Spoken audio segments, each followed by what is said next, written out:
ಅದ್ಭುತವಾದ ನಟನೆ ಹಾಗೂ ಆ ಎಲ್ಲರನ್ನ ಮೋಡಿ ಮಾಡುವಂತಹ ಮಾತುಗಳ ಮೂಲಕ ಇಡೀ ಸ್ಯಾಂಡಲ್ವುಡ್ ಸಿನಿ ಪ್ರೇಕ್ಷಕರನ್ನ ಎಂಟರ್ಟೈನ್ ಮಾಡ್ತಿದ್ದಂತಹ ಮೇಘನಾ ಗಾಂವ್ಕರ್ ಅವರು ಚೂಮಂತರ್ ಸಿನಿಮಾದಲ್ಲಿ ಒಂದು ವಿಭಿನ್ನವಾಗಿ ಹಾರರ್ ಲುಕ್ ನಲ್ಲಿ ಕಾಣಿಸ್ಕೊಳ್ತಾ ಇದ್ದಾರೆ. ಸದ್ಯ ಈ ಒಂದಷ್ಟು ಮಾಹಿತಿನ ಶೇರ್ ಮಾಡೋದಕ್ಕೆ ನಮ್ಮ ಬಾಸ್ ಟಿವಿ ಜೊತೆ ಸ್ವತಃ ಮೇಘನಾ ಗಾಂವ್ಕರ್ ಅವರೇ ಜಾಯ್ನ್ ಆಗ್ತಾ ಇದ್ದಾರೆ. ನಮ್ಮ ಮೊದಲನೇದಾಗಿ ನಮಸ್ತೆ, ಹೇಗಿದ್ದೀರಾ? ಚೆನ್ನಾಗಿದ್ದೀನಿ. ನೀವ್ ಹೇಗಿದ್ದೀರಾ? ನಾನು ಸೂಪರ್ ಆಗಿದ್ದೀನಿ. ಹೇಗ ಅನಿಸ್ತಿದೆ ಚೂಮಂತರ್ ವೈಬ್ಸ್? ಅಯ್ಯೋ! ತುಂಬಾ ಖುಷಿ ಆಗ್ತಿದೆ. ಆಮ್, ಇವತ್ತು ಇಲ್ಲಿ ಸಕ್ಸಸ್ ಪ್ರೆಸ್ ಮೀಟ್ ಬಂದ ತಕ್ಷಣ ನಮ್ಮ ಪ್ರೊಡ್ಯೂಸರ್ ತರುಣ್ ಶಿವಪ್ಪ ಅವ್ರ ಫೇಸ್ ಅಲ್ಲಿ ಒಂದು ಕಳೆ ಇತ್ತು, ಒಂದು ಸ್ಮೈಲ್ ಇತ್ತು. ಅದನ್ನ ನೋಡಿ ನಾವೆಲ್ಲರೂ ಖುಷಿ ಪಡ್ತಾ ಇದ್ದೀವಿ. ಬಿಕಾಸ್ ಲಾಸ್ಟ್ ಎಷ್ಟೇ ಪ್ರೆಸ್ ಮೀಟ್ ಮಾಡಿದ್ರು ಕೂಡ, ಎಷ್ಟೇ ನಾವು ಇಂಟರ್ವ್ಯೂಸ್ ಮಾಡಿದ್ರು ಕೂಡ ಅವ್ರ ಫೇಸ್ ನೋಡಿದಾಗ ಒಂದು ಭಯ ಇತ್ತು. ಅವ್ರ ಫೇಸ್ ಅಲ್ಲಿ ಒಂದೇನೋ ಒಂದು ವರಿ ಇತ್ತು. ಸೊ ಇವತ್ತು ತುಂಬಾ ಖುಷಿ ಆಯ್ತು. ಅಂಡ್ ಎಲ್ಲಾ ಕಡೆಯಿಂದ ನಮ್ಗೆ ತುಂಬಾ ಒಳ್ಳೆ ರೆಸ್ಪಾನ್ಸ್ ಸಿಗ್ತಿದೆ.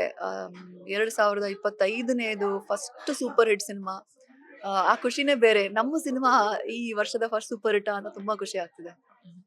ಅಲ್ಲ, ಡೈರೆಕ್ಟರ್ಗೆ ಹೇಗ್ ಮನಸ್ಸು ಬಂತು ಅಂತ ಗೊತ್ತಾಗ್ತಿಲ್ಲ. ಬಿಕಾಸ್ ಯಾಕಂದ್ರೆ ಗ್ಲಾಮರ್ ಬೆಳಗಿನ ತಗೊಂಡೋಗ್ಬಿಟ್ಟು ಹಾರರ್ ಲುಕ್ ಅಲ್ಲಿ ದೆವ್ವದ ಕ್ಯಾರೆಕ್ಟರ್ ಪ್ಲೇ ಮಾಡ್ಸಿದ್ದಾರೆ. ಸೊ ಈ ಒಂದು ಕ್ಯಾರೆಕ್ಟರ್ ಒಪ್ಕೊಳ್ಳೋದಕ್ಕೆ ಕಾರಣ ಏನು ಅಂತ? ಆಕ್ಚುಲಿ ಫಸ್ಟ್ ನಾನು ತರುಣ್ ಸುಧೀರ್ ಅವ್ರಿಗೆ ಈ ಒಂದು ಏನ್ ಹೇಳ್ತಾರೆ ಕಾಂಪ್ಲಿಮೆಂಟು, ಆಮೇಲೆ ಅವ್ರದೇ ಇದೊಂದು ಡಿಸಿಷನ್ ಅಂತ ಹೇಳ್ಬಹುದು. ಅವ್ರು ನನಗೆ ಹೇಳಿದ್ರು, ತುಂಬಾ ಒಳ್ಳೆ ಪಾತ್ರ ಅಂಡ್ ಪರ್ಫಾರ್ಮೆನ್ಸ್ ತೋರಿಸ್ಕೊಳ್ಳೋಕೆ ನಿಮ್ಗೆ ಚಾನ್ಸ್ ಇದೆ ಮಾಡಿ ಅಂತ ಹೇಳ್ಬಿಟ್ಟು. ನಾನು ಒಂದ್ ಸ್ವಲ್ಪ ಡೌಟ್ ಅಲ್ಲಿ ಇದ್ದೆ. ಯಾಕಂದ್ರೆ ಇದು ಟ್ರೆಡಿಷನಲಿ ಲೀಡ್ ರೋಲ್ ಅಲ್ಲ ಇದು. ಫಸ್ಟ್ ಹಾಫ್ ಅಲ್ಲಿ ಬರುತ್ತೆ ಮಾತ್ರ.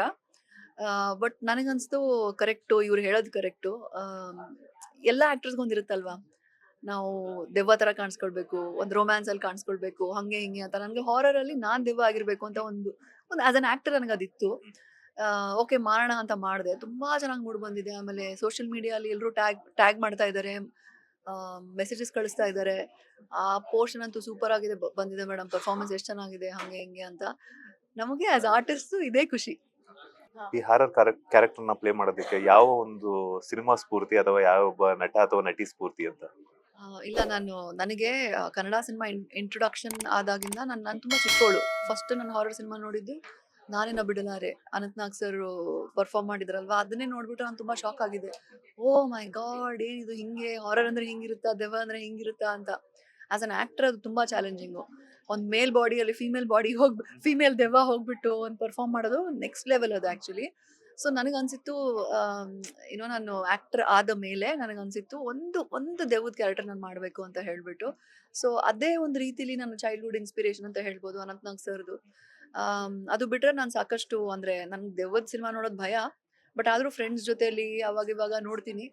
ಹಿಂಗೆಲ್ಲ I close my ice and I watch it. ಏನ್ ಬಂತ ದೆವ್ವ ಹೋಯ್ತಾ ಅಂತಲ್ಲ ಹೆದರ್ಕೊಂಡು ಸಿನಿಮಾ ನೋಡ್ತೀನಿ. ಬಟ್ ನಂಗೆ ನೋಡಕ್ ತುಂಬಾ ಇಷ್ಟ. ಅಂದ್ರೆ ಟೆಕ್ನಿಕಲಿ ನಂಗೆ ನೋಡಕ್ ತುಂಬಾ ಇಷ್ಟ. ಹೆಂಗ್ ಪರ್ಫಾರ್ಮ್ ಮಾಡಿದ್ದಾರೆ, ಶಾರ್ಟ್ಸ್ ಹೆಂಗ್ ಇಟ್ಟಿದ್ದಾರೆ, ಹೆಂಗ್ ದೆವ್ವ ಮೇಲೆ ಹೋಗುತ್ತೆ ಅದನ್ನ ನೋಡೋದ್ ನಂಗೆ ತುಂಬಾ ಇಷ್ಟ. ಸೊ ಇನ್ಸ್ಪಿರೇಷನ್ ಸಾಕಷ್ಟು ಸಿನಿಮಾಗಳ ಇನ್ಸ್ಪಿರೇಷನ್. ನವನೀತ್ ಅವ್ರ ಸಿನಿಮಾ ಕರ್ವಾನು ಒಂದ್ ಇನ್ಸ್ಪಿರೇಷನ್ ಅಂತ ಹೇಳ್ಬಹುದು. ಆ ಸಿನಿಮಾ ನೋಡಿದಾಗ ನವನೀತ್ ಜೊತೆ ಕೆಲಸ ಮಾಡ್ಬೇಕು, ಅವ್ರ ಸಿನಿಮಾನ ದೆವ್ವ ಕಾಣಿಸ್ಕೊಳ್ಬೇಕು ಅಂತಾನು ನನಗಿತ್ತು. ಅದು ಫುಲ್ಫಿಲ್ ಆಗಿದೆ ನಂದು. ನೀವು ಈಗ ತಾನೇ ಹೇಳ್ತಾ ಇದ್ರಿ ಅನಂತ್ ನಾಗ್ ಸರ್ ನಾನಿನ್ನ ಬಿಡಲಾರೆ ಅಂತ ಹೇಳ್ಬಿಟ್ಟು. ಅದ್ರಲ್ಲಿ ಒಂದು ಡೈಲಾಗ್ ಇದೆ. ಆ ಡೈಲಾಗ್ ಮೇಘನಾ ಗಾಂವ್ಕರ್ ಅವ್ರ ವರ್ಷನ್ ಅಲ್ಲಿ ಹೇಳಿದ್ರೆ ಹೆಂಗಿರುತ್ತೆ ಅಂತ ಹೇಳ್ಬಿಟ್ಟು. ಅದೇನದು, ಯಾಕೆ ಯಾಕೆ ಬಾರೆ ನಾನೇ ಬೇಡ, ಅಷ್ಟು ದೊಡ್ಡ ಲೆಜೆಂಡ್ ನ ಡೈಲಾಗ್ ನಾನು ಟಚ್ ಮಾಡೋದ್ ಬೇಡ. ಬೇಡ ಬೇಡ ಬೇಡ, ನೋ ನೋ ನೋ, ಬೇಡ.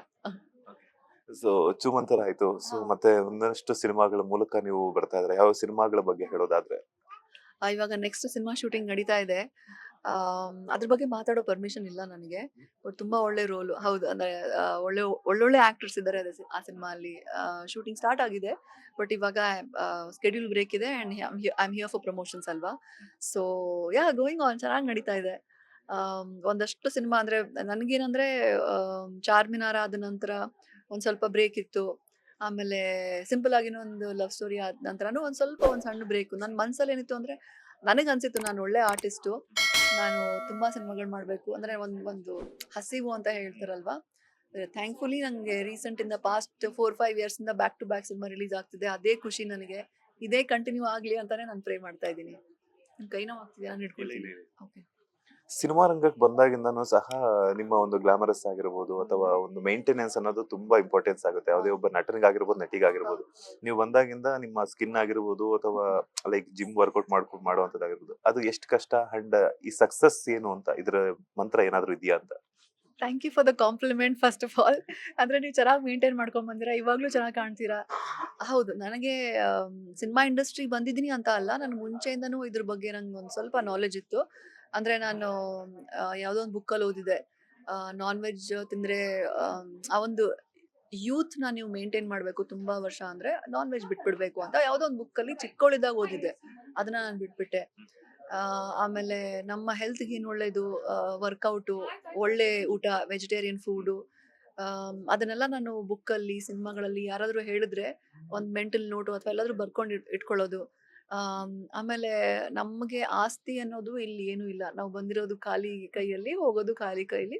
ಒಂದು ಇದ್ದಿರೋದು ಆಸ್ತಿ ಏನು ಅಂದ್ರೆ ನಮ್ಮ ಒಳ್ಳೆ ಹೆಲ್ತು, ನಾವು ಹೆಂಗ್ ಲೈಫ್‌ನ ಎಂಜಾಯ್ ಮಾಡ್ತೀವಿ, ಎಷ್ಟು ಚೆನ್ನಾಗಿ ಕಾಣಿಸ್ತೀವಿ, ಅದು ಇಂಪಾರ್ಟೆಂಟ್ ಆಗುತ್ತೆ.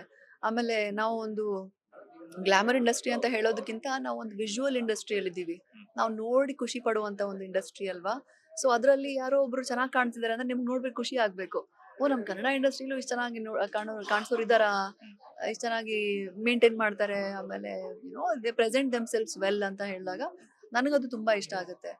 ಸಿನಿಮಾ ಇಂಡಸ್ಟ್ರಿ ಅಂತಾನೆ ಅಲ್ಲ, ನಾನು ಪರ್ಸನಲಿ ನನಗೆ ಚೆನ್ನಾಗಿ ಕಾಣಿಸ್ಕೊಳ್ಬೇಕು, ಫಿಟ್ ಆಗಿರ್ಬೇಕು, ಲೈಫ್ನ ಎಂಜಾಯ್ ಮಾಡಬೇಕು, ಒಳ್ಳೆ ರೀತಿಲಿ, ಕರೆಕ್ಟ್ ರೀತಿಲಿ ಅಂತ ನನಗದಿದೆ. ಸಿನಿಮಾ ಇಂಡಸ್ಟ್ರಿಗೆ ಎಂಟ್ರಿ ಕೊಟ್ಟಾಗಿಂದನೂ ಸಹ ಬ್ಯಾಕ್ ಟು ಬ್ಯಾಕ್ ಸಿನಿಮಾಗಳ ಜೊತೆಗೆ ವಿಭಿನ್ನವಾದಂತಹ ಪಾತ್ರಗಳನ್ನು ಸಹ ಮಾಡಿದ್ರ. ಸೊ ಆದ್ರೂ ಕೂಡ ಇಷ್ಟು ವರ್ಷಗಳಾದ್ರೂ ಕೂಡ ನಂದು ಪ್ರತಿಯೊಬ್ಬ ಕಲಾವಿದರಿಗೂ ಸಹ ಒಂದು ಡ್ರೀಮ್ ಕ್ಯಾರೆಕ್ಟರ್ ಅನ್ನೋದು ಇದ್ದೇ ಇರುತ್ತೆ. ಸೊ ಮೇಘನಾ ಗಾವ್ಕರ್ ಅವರ ಒಂದು ಡ್ರೀಮ್ ಪಾತ್ರ ಯಾವುದು ಅಂತ, ಅಥವಾ ಯಾವ್ದಾದ್ರು ಒಬ್ಬ ನಟಿಯ ಬಯೋಪಿಕ್ ನಲ್ಲಿ ನಟಿಸುವಂತದ್ದಿದ್ರೆ ಆ ಒಂದು ನಟಿ ಯಾರು? ಈ ಈ ಒಂದು ಪಾಯಿಂಟ್ ಅಂದ್ರೆ ಈ ಪಾಯಿಂಟ್ ಅಲ್ಲಿ ನನಗೆ ಡ್ರೀಮ್ ಪಾತ್ರ ಏನು ಅಂದ್ರೆ, ಒಂದು ಹೀರೋಯಿನ್ ಓರಿಯೆಂಟೆಡ್ ಸಿನಿಮಾ, ಫುಲ್ ಫ್ಲೆಜ್ ನಾನೊಂದು ಸಿನಿಮಾನ ನನ್ನ ಶೋಲ್ಡರ್ ಮೇಲೆ ಎತ್ಕೊಂಡು ಹೋಗ್ಬೇಕು, ಅದು ಚೆನ್ನಾಗಿ ಓಡಬೇಕು ಅಂತಾನೆ ಒಂದು ಒಂದು ಆಸೆ.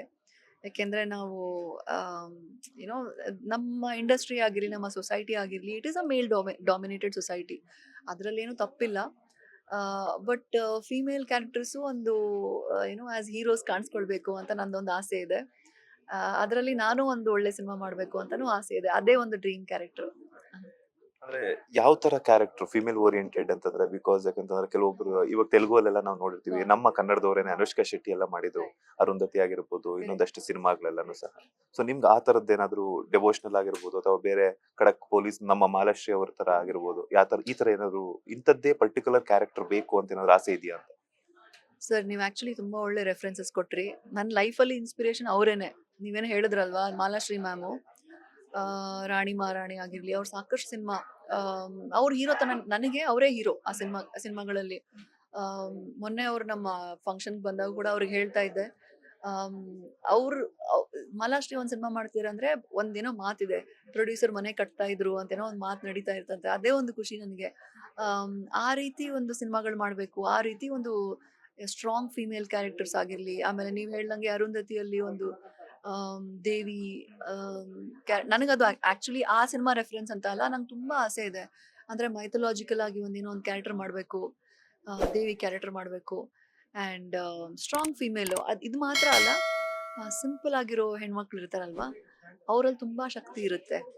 ಅವ್ರದ್ದು ಒಂದು ಪೋರ್ಟ್ರೇಲ್ ಮಾಡ್ಬೇಕು ಅಂತ ನಂಗೆ ತುಂಬಾ ಆಸೆ ಇದೆ. ತುಂಬಾ ಅಂದ್ರೆ ಬೇರೆ ಬೇರೆ ಬೇರೆ ರೀತಿದು. ಲೇಟೆಸ್ಟ್ ಹಾಗೂ ಇಂಟ್ರೆಸ್ಟಿಂಗ್ ಸುದ್ದಿಗಳಿಗಾಗಿ ಬಾಸ್ ಟಿವಿ ಕನ್ನಡ ಚಾನೆಲ್ನ ಸಬ್ಸ್ಕ್ರೈಬ್ ಮಾಡಿ. ಹಾಗೆಯೇ ಬೆಲ್ ಐಕಾನ್ ಪ್ರೆಸ್ ಮಾಡಿ. ಇದರ ಜೊತೆಗೆ ಫೇಸ್ಬುಕ್, ಇನ್ಸ್ಟಾಗ್ರಾಮ್, ಎಕ್ಸ್ ನಲ್ಲೂ ಮಿಸ್ ಮಾಡದೆ ಫಾಲೋ ಮಾಡಿ.